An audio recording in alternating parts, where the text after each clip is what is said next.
Hey, Nate here, Under the Table Brewing. Just wanted to do another Homebrew Wednesday. First, I want to say thanks to everybody who's given me a lot of support, giving me all their support, subscribers, comments. It's been awesome.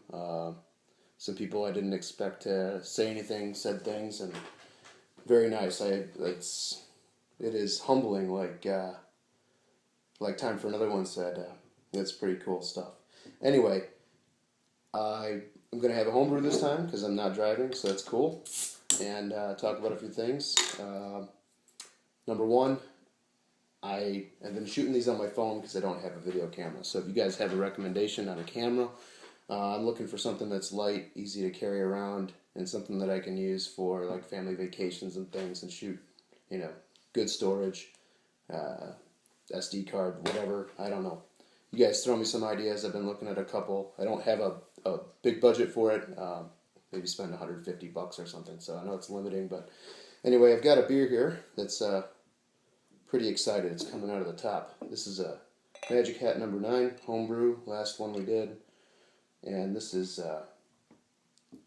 really carbonated, as you can see. It's been in the bottle for a week and a half now, and I don't even know if I may be able to drink that on camera. I'm going to let it calm down. Anyway, just wanted to say thanks, and I'm going to shoot some footage with my dad and show you guys a few things that are homebrew related, but not beer. Talk a little bit about this week in brewing and what we've had going on. So, thanks for watching. Thanks for subscribing and all the support, guys. And I pour this thing up, but it's gonna go nuts. So, anyway, Magic Hat number 9. If you guys haven't had it, it's pretty good. The clone came out pretty tasty. Carbonation's a little bit off the chart. This is one of the last bottles. That might have something to do with it. Might have too much priming sugar in it, or something's going on. Anyway, cheers, everybody. Happy Homebrew Wednesday. We're rolling? Yeah. Okay, hi. This is Mr. P. I'm the Elder P. The Elder P. This is limoncello that we're making. Took the 100 proof vodka, good quality, and lemon zest. It's 1.75 milliliter vodka, and then lemon zest from 12 lemons. Used a microplane like this to peel the zest off of the lemons and mix them together. You let it set for 40 days in a cool, dark spot. So we keep it covered with a towel and we let it set. After that 40 days, then we put in the simple sugar syrup, stir that all in.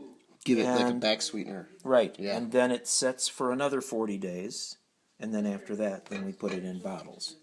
And you store it in... Wish you could smell it. It's really awesome. That's amazing. In the past, we have also done this with other fruits. With plum, we've made plum liqueur utilizing washed, clean plums. Don't have to seed them or anything. You don't need to take the pits out. Just put them in a jar with vodka, and then you make the simple syrup, and you just let it set in the jar. I usually use like a gallon jar to store it, put a cap on it, put it in the basement, let it set. Cool. We did it with cherry too, with cherries. Clean washed cherries with the same kind of solution. And so we have cherry liqueur. I found a recipe for nocino, which is a walnut liqueur. And with that, you pick green walnuts June 24th. I believe that's...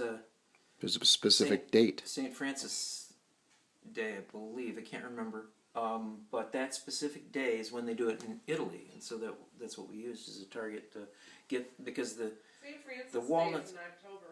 What day is June 24th? Not St. Francis. What day it is? It's June 24th. Okay, well... June 24th is when I made it before, because the walnuts are not real big, they're not hard, because actually you cut them and they're white inside. And they haven't started to break down and turn black. You quarter them, throw them into a jar, Same thing with the liqueur, with vodka. Now, do you have to climb up in And the trees? I found a recipe online for that. Do you have to climb in the trees and get the walnuts, or? I did climb up and grab them. I also used a stick to knock them down Okay. and get them. And with that, we had, I used 30 walnuts, quartered, and put into a big jar. And that was a pretty good size container for all those walnuts. And then with that, it was, it's ages, and I let that set until December, from June to December. So we can try some. Yes. Let's go try some. Okay. All right. Pause. Hey, what's up? We're back, and we're going to do some tasting and show you guys a little bit more of these liqueurs, homemade liqueurs. Fruit liqueurs, right? Right. We just talked about the limoncello. This is some that was done A couple years Couple back. years It's back, and probably it's- 3 years ago. You can see the frost on the glass. It's just came out of the freezer. So we'll do a little It's taste. cold Which and one should we start with? tasty. This is a very refreshing drink, by the way. That'll be the cleanup. These That's are all rather sweet. Yeah, but this is also a dessert. Like a dessert one. They all are like a dessert type of thing. Here's a The cherry liqueur. cherry liqueur from 2003. We got plum. This is also, I did this in 2003. So they're 10 years old now. And they're awesome right now. Even better now than they were. Yeah. These things age well. The Nocino I just made 2012, last year. So. That's pretty good too. But this, I had difficulty. Taste wasn't quite right, so I went back in and I sweetened it a little bit. Back sweetened it. Yeah, You after use the a- fact. You don't use something that would like a NutraSweet or This- something like they use simple syrup, simple sugar. Yeah, that's basically what I did. Okay. This has got a So we're gonna pour some of these and show you guys. Here, I'm gonna Hopefully leave this this color comes through. This is the Nocino. It's almost very dark. pitch black. Yeah. It looks like a stout. It's very, very dark brown. I guess more like you can see some color there. And it's got clove. There's clove in this recipe. And it smells like Robitussin. It is what it is. So we're gonna have a little sample just to see how it's coming along.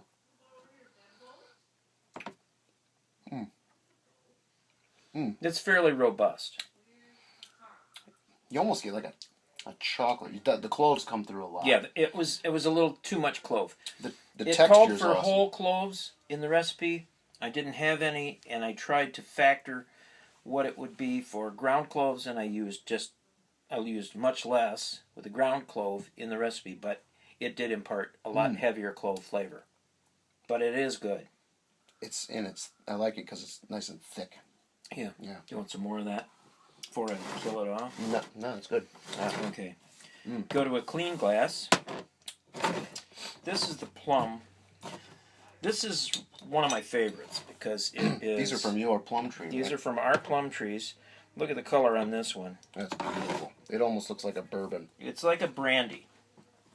Look at that. It's very, very sweet. You can No, not very sweet. It's really nice. You can see me. Not so sweet, although it does have sweetness to it. And the smell is awesome. It smells. You smell the plums immediately. Yeah, it's That's- like No smell alcohol it's really like at all. biting into a fresh plum.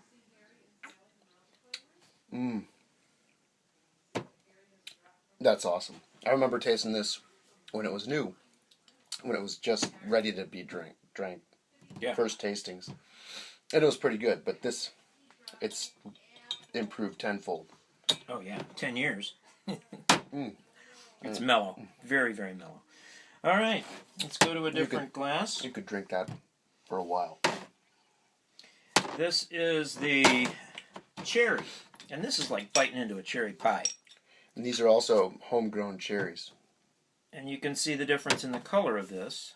It's a little more red, of course, Yep. because of the cherries. See if I can get close enough so you guys can see the color there.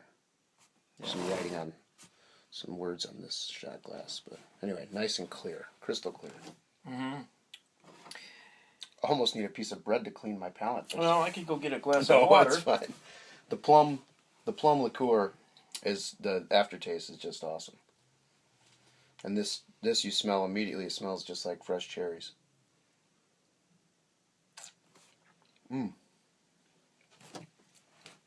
That's super good. They're all good. Yeah. Man, that's aged good. This That's is aged really, really. really nice.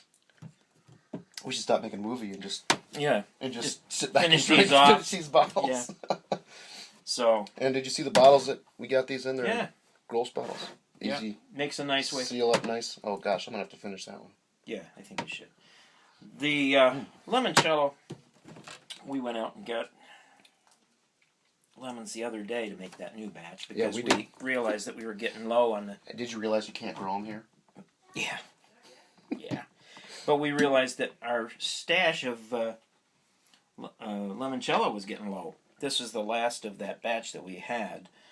So we decided to start another batch. Now, this stuff packs a punch. And I think this packs more of a punch than the other ones. And it does get thicker too. The viscosity increases with the cold. Yeah. So this is a little bit thicker, you know. But this is all of these can give you a pleasant, mellow, warm, fuzzy feeling. That's almost like the Italian lemon ice you get. Yes. But with a backbone and liquid. Yep. That's phenomenal. Too bad we don't have a moving vehicle. To do what? To just drive while we're... No. Oh, no, we don't do that. No. For your video. Yeah. So no homebrew this time, but I guess this is homebrew. Home hooch. Sorry, I just killed it off. Oh, you're a jerk. I can pour some more. Just one more for the road. Okay. I gotta drive and make a video. No. Well, anyway, that was about it. That's some past endeavors that we're enjoying from... So I thought it would be a good idea to do this. Our fruits of the labor. Brought it up today. Yeah. Cool. Now on to better things with the beer. Mm-hmm. Took care of the shopping trip last week. Yeah, I took my dad to the local homebrew shop for the first time. I'd been there a couple times to pick up some yeast and some corn sugar and things. But we went over this weekend. I wanted to show them the shop because they're about to move into a bigger location. And so I wanted to get in there before they made the move, which is going to happen at the end of the month. And it was cool. So we got a few things. Got some large caps. Large caps. And a cup for the capper. So that we can do like champagne bottles instead of having to use corks. We can actually do the crown caps. Bought the little adapter for it. We got funnel. Yeah. We had a funnel, but it was getting kind of old. So we got a new funnel. Bought that valve. I got a 3-piece stainless valve to kind of make a mash tun. I've got a 5-gallon cooler, but try to convert over the plastic valve to the stainless. Yep. It was a good trip. We got some regular bottle caps and just a few things. And we went shopping. I just looked at the grains. They have a great grain selection, great hop selection. Mm-hmm. What else? Went to the liquor store. Went to the liquor store. It was awesome. Bought a couple of different... Saw probably... new things. Found that they had, I don't know, I'd say over 100 Belgian brews and... 500 different microbrews. Amazing selection. Amazing selection. We could have really killed the rest of the day there. Yeah, we could have. Thanks. Nice to meet you, folks. Mr. P. I'm also Mr. P. Yeah. What'd you call yourself? Mr. P Senior? Yeah. The Senior P. Elder P. Elder P. Yeah. All right. Happy Homebrew Wednesday. See Next you guys. time. Bye.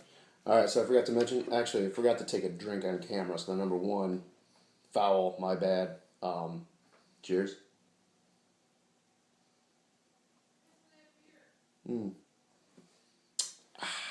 Very good. Second thing, this is the first beer that I made that didn't have any off flavors, which is, it's got an apricot in it, apricot extract, but I don't believe that it's what's masking any off flavors because I've been really looking for it. And I think I found the source of my off flavors, and I believe it's the tap water that I used for mixing my Star Sand sanitizer. And my tap water has chlorine in it, or chloramines, I'm not sure which, I'm waiting for a water report. And after I mixed it with distilled, and did this beer, I did all my, what happened was I think the residual chlorine in the Star Sand was left on the inside of the bottles. And so when I went through the bottling process, every bottle had the same flavor, some to more extent than others. And after I did this batch, which is my 4th time bottling, You know, so like every time it's 40 bottles, 50 bottles of beer with that flavor. This time I have not had one. I've only had maybe a dozen of these now, but they're carbonated well, and the flavor is very clean. So anyway, just a tip for you guys: watch out for the chlorine in your Star San. I highly recommend using, water that doesn't have chlorine in it. RO, distilled, maybe spring. Just watch out for it. Chlorine is a killer. It'll ruin the flavor in your beer. So, cheers, everybody. Happy Homebrew Wednesday. Salud.